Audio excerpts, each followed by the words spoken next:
গেল রোজার ঈদে মুক্তি পেয়েছিল মন্দিরা চক্রবর্তী অভিনীত প্রথম সিনেমা কাজল রেখা। এতে নাম ভূমিকায় অভিনয় করেছিলেন তিনি। এরপর থেকেই লাইমলাইটের আলোতেই লাস্ট সময় এই নায়িকা তার নজর কাড়া রূপের জন্য দর্শক মহলে বেশ আলোচিত।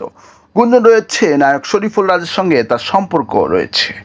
কাজল রেখা সিনেমাটি নির্মাণ করেছিলেন গিয়াসউদ্দিন সেলিম। সিনেমাটি মুক্তির পর সিনেমাতে কাজল রেখা চরিত্রে অনবদ্য অভিনয়ের জন্য বেশ প্রশংসিত হয়েছিলেন মন্দিরা। এরই মধ্যে কদিন আগেই আমেরিকা গিয়েছেন মন্দিরা। সেখানে মূলত তিনি 3টি অনুষ্ঠান অংশগ্রহণের জন্য গিয়েছেন। এর মধ্যে টলিউড অ্যাওয়ার্ড অনুষ্ঠানে অংশগ্রহণ করেছেন তিনি। সেখানে তিনি কাজল রেখা সিনেমাতে অভিনয়ের জন্য পপুলার ক্যাটাগরিতে বেস্ট অ্যাক্ট্রেস হিসেবে সম্মাননায় ভূষিত হয়েছেন। আমেরিকা থেকে মন্দিরা চক্রবর্তী তার অনুভূতি ব্যক্ত করতে গিয়ে বলেন, কাজল রেখা সিনেমাতে আমার অভিনয়ের জন্য দর্শকদের কাছ থেকে অনেক সাড়া পেয়েছি।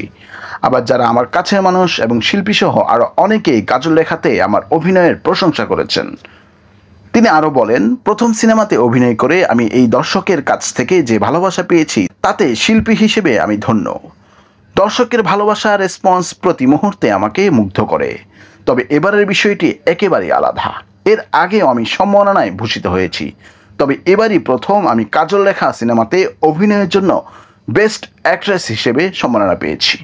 সম্প্রতি আমেরিকাতে অনুষ্ঠিত টলিউড অ্যাওয়ার্ড অনুষ্ঠানে আমার হাতে এই সম্মাননা তুলে দেওয়া হয়। অনুষ্ঠানের সংশ্লিষ্ট সবার প্রতি আমার আন্তরিক কৃতজ্ঞতা ও ভালোবাসা।